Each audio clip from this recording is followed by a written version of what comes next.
Hi everyone, as you already know నాకు Subway అంటే చాలా ఇష్టం కదా. అందుకే ఈరోజు మళ్ళీ మేము సబ్వేకి అయితే వచ్చేసాము. మేము వీక్లో కంపల్సరీ 2 times ఈజీగా సబ్వే తింటాము. ఎందుకు అంటే ఇది one of the healthy option అనమాట.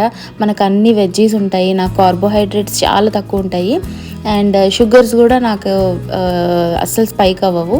ఇన్సులిన్ చాలా తక్కువ పడుతుంది. At the same time tummy full ఉంటుంది అండ్ టేస్ట్ కూడా చాలా బాగుంటుంది. మనకు కావాల్సిన సాసెస్ యాడ్ చేస్తారు. ఇది రైస్ బౌల్ అంటే సేమ్ మనకి ర్యాప్లో ఏదైతే వెజ్జీస్ యాడ్ చేస్తారో అవే వెజ్జీస్ ఇందులో కూడా ఉంటాయి. సాసెస్ కూడా మనం ఏమన్నా సాస్ యాడ్ చేసుకోవచ్చు. సో కాకపోతే ఇది రైస్ వచ్చేసి కొంచెం డిఫరెంట్గా ఉంటుంది. చాలా కొంచెం ఇస్తారనమాట. అరౌండ్ 3 tablespoons ఆఫ్ రైస్ ఉంటుంది అది. సో ఈ రైస్ వచ్చేసి brown, red and wild grain rice అంటారనమాట.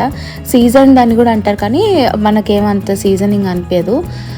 కానీ టేస్ట్ అయితే ర్యాప్ కంటే కూడా రైస్ బౌల్ ఇంకా బాగుంటుంది. టమ్మీ ఫుల్ కూడా ఉంటుంది.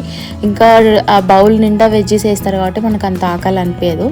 కొంచెం చిప్స్ అయితే తీసుకున్నా, దాంట్లో మరీ ప్లెయిన్ కాకుండా కొంచెం చిప్స్ యాడ్ చేసుకొని అయితే తిన్నాను.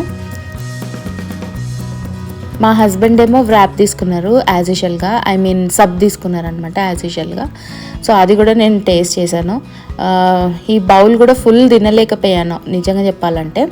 ఇది మోర్ దాన్ హాఫ్ కూడా తినలేమన్నమాట. హాఫ్ తినగానే టమ్మీ ఫుల్ అయిపోయింది.